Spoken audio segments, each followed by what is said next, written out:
আসসালামু আলাইকুম। বাংলা সংবাদে সবাইকে স্বাগত জানাচ্ছি। আমি চিন্তিয়া হক। শুরুতেই সংবাদ শিরোনাম। এবার ভিন্ন প্রেক্ষাপটে মহান মে দিবস পালিত হবে বলছেন রিজভী। এদিকে মুক্তি পেলেন হাসিনার সামরিক সচিব মিয়াজি। জানাবো আগে শেখ হাসিনার বিচার হবে, তারপর নির্বাচন, বলছেন ইসলামী আন্দোলন। পুলিশের বিশ্বাসযোগ্যতা অনেক বেড়েছে, স্বরাষ্ট্র উপদেষ্টা।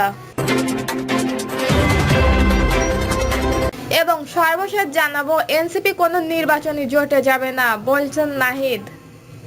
শুনছেন সংবাদ শিরোনাম, এবারে বিস্তারিত। এবার ভিন্ন প্রেক্ষাপটে মহান মে দিবস পালিত হবে বলছেন রিজভী। ফ্যাসিস্ট ও খুনি হাসিনার পতনের পর এবার ভিন্ন প্রেক্ষাপটে বাংলাদেশে মহান মে দিবস পালিত হবে বলে জানিয়েছেন বিএনপির সিনিয়র যুগ্ম মহাসচিব অ্যাডভোকেট রুহুল করিম রিজভী। রুহুল করিম রিজভী বলেন, বৈষম্য বিরোধী ছাত্র শ্রমিক জনতা অভ্যুত্থানে অগণিত শ্রমিকের আত্মদান ফ্যাসিস্টের পতন তদারক করে। বাংলাদেশের জাতীয়বাদী দলের ৭১ জন নেতাকর্মী, ৩০ জন রিকশা শ্রমিক ও অসংখ্য নাম না জানা শ্রমিক ছাত্র জনতার অভ্যুত্থানে শহীদ হয়েছেন। তিনি আরো বলেন, শ্রমিক শ্রেণীর এই আত্মত্যাগ কেউ কেউ স্বীকার করলে কার্পণ্য করে। একটি গণতান্ত্রিক সরকার ব্যবস্থা প্রদান করে ভোট অধিকার প্রয়োগ এবং শোষণ ও বৈষম্য সমাজ ব্যবস্থায় শ্রমিকের আজন্ম স্বপ্ন। দেশ এক ক্রান্তিকাল অতিক্রম করেছে বলে জানিয়েছেন বিএনপির এই সিনিয়র যুগ্ম মহাসচিব। শ্রমজীবী মানুষের আয় দিন দিন কমে যাচ্ছে, গ্যাস বিদ্যুতের অভাবে কলকারখানা বন্ধ হচ্ছে, এখনো প্রতিদিন শ্রমিক ছাঁটাই হচ্ছে, বেকার হচ্ছে হাজার হাজার শ্রমিক। শ্রমিকের জীবনে অর্থনৈতিক ও সামাজিক নিরাপত্তা নেই। তিনি বলেন, পতিত হাসিনা সরকারের লুটপাট দুর্নীতির কারণে সরকারি পাট ও চিনি কলগুলো বন্ধ করে হাজার হাজার শ্রমিক পথে বসানো হয়েছে। তারা স্ত্রী সন্তান সহ অনাহারে দিন যাপন করেছে, বাচ্চারা স্কুলে যেতে পারেনি। বিএনপির এই নেতা বলেন, প্রচলিত নিয়মে ৫ বছর পর ন্যূনতম মজুরি ও জাতীয় বেতন স্কেল ঘোষণা থাকলেও বিগত ফ্যাসিস্ট হাসিনা সরকারের গত ১০ বছরেও কোনো সময়ে কোনো ন্যূনতম মজুরি বা জাতীয় বেতন স্কেল ঘোষণা হয়নি। অথচ চাল, ডাল, তেল সহ নিত্য পণ্যের ঊর্ধ্বগতিতে শ্রমজীবী মানুষের জীবন অস্তগত। রিজভী বলেন, বাংলাদেশের বিবিএস এর হিসাব অনুযায়ী ১২ কোটি ভোটের মধ্যে ৬০,৭৫,০০,০০০ শ্রমিক, অথচ বাংলাদেশ আজ সবচেয়ে বেশি অবহেলিত শ্রমিক সমাজ। দ্রব্যমূল্যের ঊর্ধ্বগতি, জীবনযাপন ব্যয় বৃদ্ধি, বাজারের মূল্যের সঙ্গে অসম কম এবং মজুরিতে শ্রমিকের সমাজে বেঁচে থাকা কষ্টকর। অগণতান্ত্রিক শ্রম আইন মার্গ পক্ষের স্বার্থকে প্রাধান্য দেওয়ায় শ্রমিক সমাজ সর্বত্র হয়রানি এবং নানাবিধ অসুবিধার সম্মুখীন হচ্ছে। তিনি বলেন, বিগত ফ্যাসিস্ট আমলে শ্রমিকদের সংগঠিত হওয়া ও অবাধ ট্রেড ইউনিট অধিকার থেকে দূরে ঠেলে দেওয়া হয়েছে। অত্যাবশ্যকীয় পরিষদের বিল ২০২৩ সালের মাধ্যমে শ্রমিক কর্মচারীদের দাবি উত্থাপনের অধিকার আইন করে বন্ধ করার ব্যবস্থা। ইতিমধ্যে শ্রমিক দলের পক্ষ থেকে ১২ দফা দাবি সম্বলিত লিফলেট, ব্যানার স্প্রেড করা হয়েছে বলে উল্লেখ করেন বিএনপির এই সিনিয়র যুগ্ম মহাসচিব। শ্রম সংস্কার কমিশনের সুপারিশ বাস্তবায়নের দাবি জানানো হয়েছে। মহান মে দিবস উপলক্ষে শ্রমিকের দলের পক্ষ থেকে গঠিত দুটি কমিটি নিরলসভাবে কাজ করে যাচ্ছে। আমরা আশা করছি অধিকার প্রতিষ্ঠান এই মহান দিন শ্রমজীবী মানুষের তাদের দুঃখ ও যাতনার প্রতিবাদে শ্রমিক দলের সমাবেশে উপস্থিত হবেন। রিজভী বলেন, শ্রমিক দলের সমাবেশে বর্তমান শ্রম পরিস্থিতি ও সামরিক জাতীয় রাজনৈতিক নিয়ে গুরুত্বপূর্ণ মন্তব্য দেবেন বিএনপির ভারপ্রাপ্ত চেয়ারম্যান তারেক রহমান। এছাড়াও দলটির মহাসচিব মির্জা ফখরুল ইসলাম আলমগীর ও শীর্ষ নেতারাও বক্তব্য দেবেন।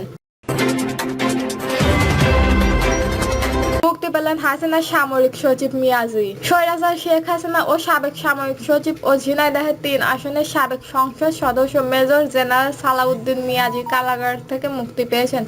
তিনি জানান, জেলা ও দায়ের জজ আদালতে বিজ্ঞ বিচারের সাবেক সংসদ সদস্য সালাউদ্দিন মিয়াজিকে জামিন দিলে তাকে মুক্তি দেওয়া হবে। জেলা ও দায়ের জজের আদালত পিপি অ্যাডভোকেট মশিউর রহমান বলেন, বয়স বিবেচনা ও সরকারি হাসপাতাল থেকে অসুস্থতার সার্টিফিকেট দেওয়ার পর সিনিয়র জেলা ও দায়রা জজ এনামুল হোসেন চৌধুরী তাকে জামিন দেন। তিনি আরো বলেন, সালাউদ্দিন মিজানের নামে দেশের কোনো থানায় মামলা নেই, এমনকি তিনি ২ মাসের বেশি সময় ধরে কারাগারে থাকলেও তার বিরুদ্ধে পুলিশ এমনকি তার নির্বাচিত এলাকার কোনো সংখ্যালঘু ব্যক্তি মামলা করেনি। এর আগে গত ১৯ ফেব্রুয়ারি রাতে যশোরের নিজস্ব রিসোর্ট থেকে সালাউদ্দিন মিয়াজিকে গ্রেপ্তার করে যৌথ বাহিনী। ওই দিনটি রাত ৩টার দিকে বিশেষ নিরাপত্তা ঝিনাইদহ সদর থানা পুলিশের কাছে হস্তান্তর করা হয়ে থাকে। জেলা বিএনপির কার্যকর অগ্নিসংযোগ, লুটপাট ও ভাঙচুরের ঘটনার দায়ে তাকে তাকে মামলা সন্দেহজনকভাবে গ্রেপ্তার করেছিলেন। ওই মামলায় সালাউদ্দিন মিজানীকে পুলিশ 2 দিনের রিমান্ডে নিয়ে জিজ্ঞাসাবাদ করেন।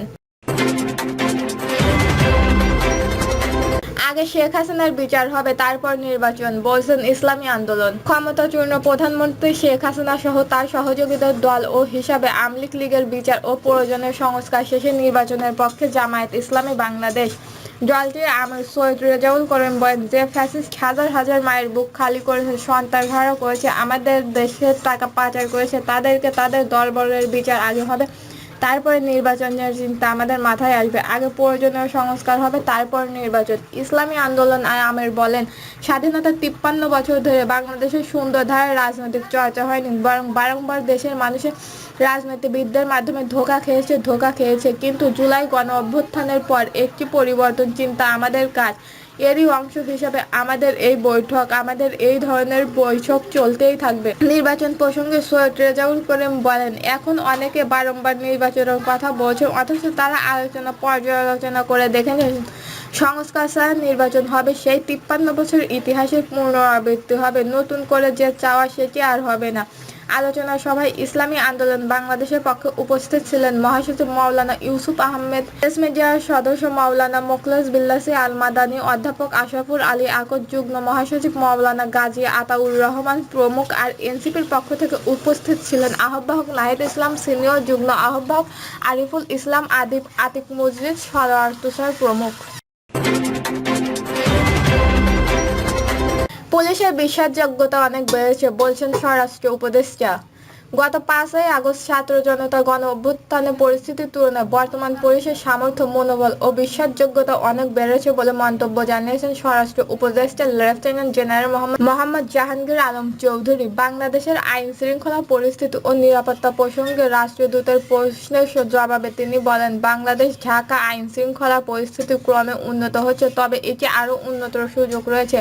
আমরা এ ব্যাপারে চেষ্টা করছি। আগামী জাতীয় সংসদ নির্বাচনকালে আইন শৃঙ্খলা পরিস্থিতি কেমন হবে জানতে চাইলে উপদেষ্টা বলেন, তখন আইন শৃঙ্খলা পরিস্থিতি অবনতির কোনো সুযোগ নেই, বরং দিন দিন এটি উন্নত ঘটবে বলেন আমরা আশা করছি। পুলিশের সামর্থ্য ও গ্রহণযোগ্যতা বিষয়ে স্বরাষ্ট্র উপদেষ্টা বলেন, গত 5ই আগস্ট পরবর্তী পরিস্থিতির তুলনায় বর্তমান পুলিশের সামর্থ্য, মনোবল ও বিশ্বাসযোগ্যতা অনেক বেড়েছে। এ সময় তিনি আধুনিক ট্রাফিক ব্যবস্থা জাপানের সহায়তা কামনা করেন।